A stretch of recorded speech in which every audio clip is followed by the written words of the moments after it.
Na taigué, não há pequenas coisas. Cada som, cada suspiro, cada estalo de galho tem significado. Especialmente no inverno, quando a própria vida se comprime até um ponto, até um único batimento cardíaco na armadura gelada. Havia aquele frio especial e cortante que ocorre no final de fevereiro. O solo, duro como vidro, sustentava o guarda florestal Ivan Belov, impedindo que os seus esquis afundassem. Ele caminhava pela sua área, verificando os comedouros e contando os rastos. O silêncio era absoluto. Não aquele silêncio da cidade, vazio e surdo, mas um silêncio vivo, cheio de milhões de vidas paralisadas, à espera da sua hora. E então, nesse silêncio, como uma agulha fina, penetrou um som. Era quase inaudível, agudo, lamentoso, quase felino, mas com uma nota de desespero, que fez Ivan sentir um calafrio sob o casaco. Não era apenas um grito de socorro, era o grito de um ser que não tinha mais tempo. Ivan seguiu o som, tirando os esquis e pegando a espingarda, mais por hábito do que por necessidade. O som o levou a um antigo Kurumnik, um rio de pedras, como os chamamos por aqui. Enormes pedras cobertas de musgo, empilhadas umas sobre as outras, pela força caótica de um antigo glaciar. No inverno, esse lugar é uma armadilha. As pedras ficam cobertas de gelo, transformando as fendas em armadilhas, das quais não há saída. O grito ficou mais alto, e agora era possível ouvir um rosnado, baixo, abafado, cheio de dor e raiva. Ivan aproximou-se da beira do caos de pedras e olhou para baixo. O coração deu um salto. Lá, 2 metros abaixo dele, presa numa fenda gelada entre duas rochas, estava uma lince. Uma fêmea grande, dona daquela floresta. Os seus olhos âmbar, normalmente cheios de um fogo selvagem e frio, agora brilhavam com um desespero febril. Ela aparentemente saltou e escorregou no gelo traiçoeiro. A sua pata traseira estava presa por uma pedra. E a dianteira estava torcida num ângulo completamente impossível e antinatural. Estava partida. Ao vê-lo, a lince sibilou. Um som semelhante ao de metal incandescente a arrebentar. Ela contorceu-se, tentando libertar-se, mas apenas cravou ainda mais profundamente as pontas afiadas do gelo no seu corpo. Ela era a personificação da impotência e da fúria. Ivan conhecia as regras. Sabia que não se podia aproximar. Um predador ferido, encurralado, não conhece medo nem gratidão. Apenas instinto. E o instinto mandava a matar tudo o que se aproximasse. O instinto, aperfeiçoado por décadas de vida na taiga, gritava-lhe para recuar. Ele já estava prestes a recuar, a voltar à cabana para pegar uma corda e uma vara, quando de repente ouviu outro som, silencioso, agudo, quase imperceptível contra o rugido da mãe. Não vinha da cova, vinha do lado, debaixo de um arbusto de zimbro coberto de neve. Ivan contornou lentamente o abrigo. E o que viu fez com que se esquecesse das regras, da cautela e do bom senso.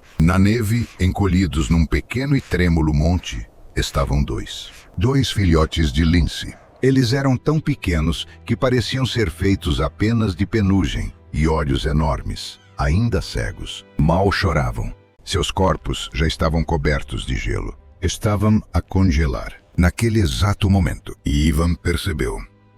Ele percebeu tudo. A lince não estava apenas a caçar. Ela corria na direção deles. E agora, ao ouvir os seus guinchos cada vez mais fracos, ela se esforçava para sair da sua prisão gelada. Não por si mesma, ela se esforçava para chegar até eles. E o seu desespero não era por causa da dor. Era o desespero de uma mãe que vê os seus filhos a morrer e não pode ajudá-los. Não havia tempo para pensar. Ele não tinha tempo para ir buscar ajuda. Ele tinha apenas alguns minutos. Calma, mamãe, disse ele, tentando manter a voz calma. Calma, eu não vou mexer em você. Eu quero ajudar.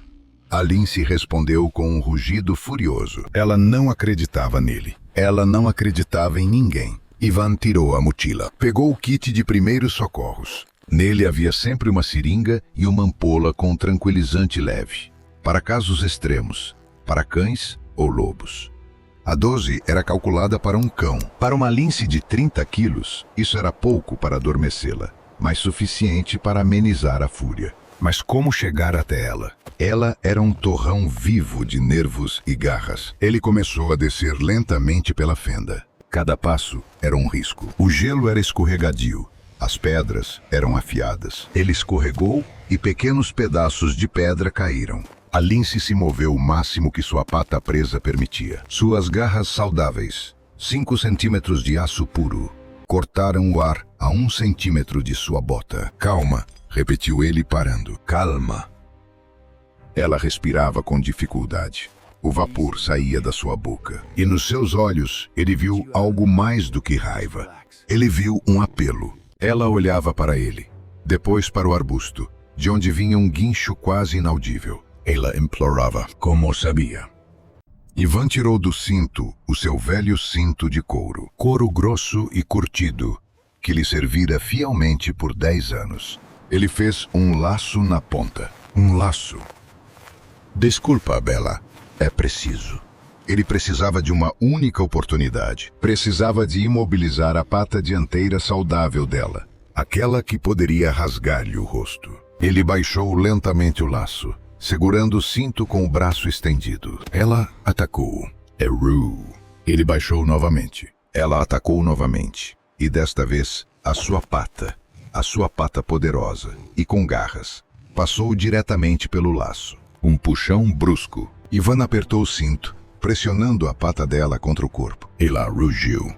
Foi um rugido que parecia ter rachado as próprias pedras. Um rugido de traição. Ela pensou que ele a tinha atacado. Ela lutou, rosnou, mas o cinto aguentou. Agora, a seringa. Ivan pulou a pedra e ficou atrás dela. Ela não conseguia alcançá-lo. Ele apalpou o músculo poderoso da coxa sob a pelagem espessa. Uma injeção curta e precisa. Ela nem sentiu na sua agonia. Ele recuou e ficou à espera. Passou 1 minuto. Dói.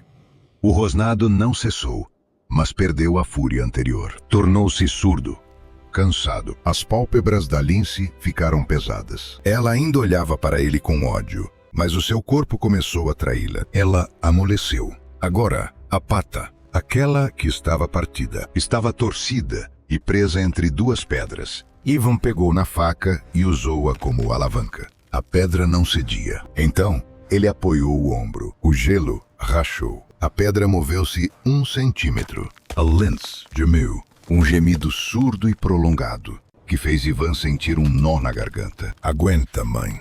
Aguenta. Agora, ele empurrou com todo o seu peso. Ouviu-se um estalo seco e a pedra finalmente cedeu. Ivan cuidadosamente libertou a pata esmagada. Era uma visão terrível. O osso estava partido em 2 lugares. Agora, para cima. Ele a segurou sob o peito. Ela estava pesada, mole, mas ainda viva. Ele a arrastou, apoiando os joelhos no gelo, arranhando as mãos nas bordas afiadas. Ele a puxou para uma superfície plana, na neve, e depois levou-a para um arbusto, onde os gatinhos miavam. Mal sentiram o cheiro da mãe.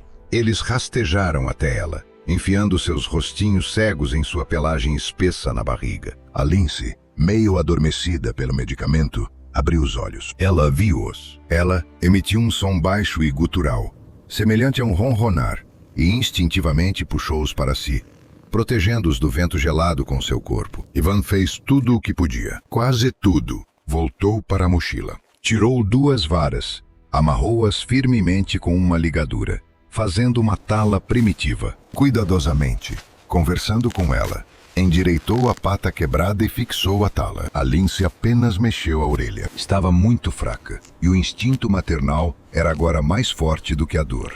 Ele ficou sentado ao lado delas por uns 10 minutos, observando os filhotes se agarrarem avidamente à mãe. A vida estava voltando, mas ele sabia que ela precisava de força. Ela não conseguiria caçar com aquela pata por muito tempo, e ela precisava alimentar 2 filhotes. Ivan abriu a sua reserva inviolável, carne seca, que ele guardava para si mesmo. Um pedaço de gordura de peixe salgada. Ele colocou tudo isso numa pedra plana ao lado dela, para que ela pudesse alcançar. Isto é para ti, disse ele, para começar.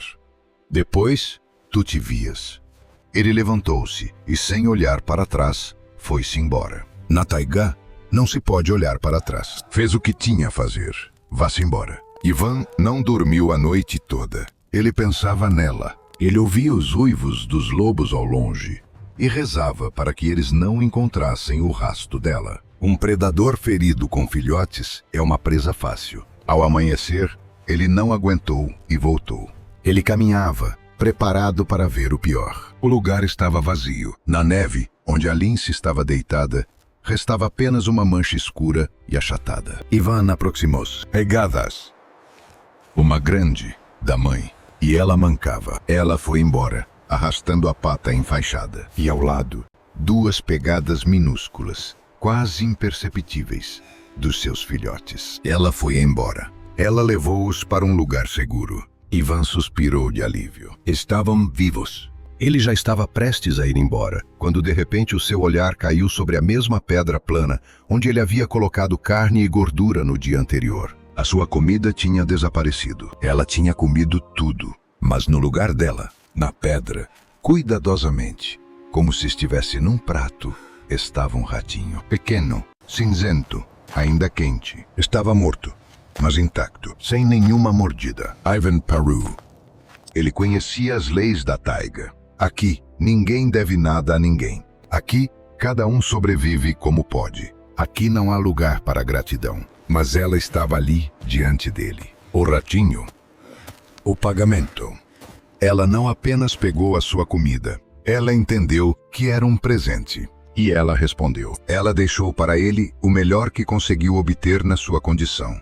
A única moeda que conhecia. Ela pagou a dívida. Ivan estendeu lentamente a mão e pegou o rato. Naquele dia, ele, o velho guarda-caça que pensava saber tudo sobre a floresta, compreendeu uma coisa simples. Não somos donos deste mundo. Somos apenas visitantes. E às vezes, se tivermos muita sorte, somos autorizados a tocar nas suas verdadeiras leis não escritas. E essas leis são muito mais antigas e justas do que todas as nossas.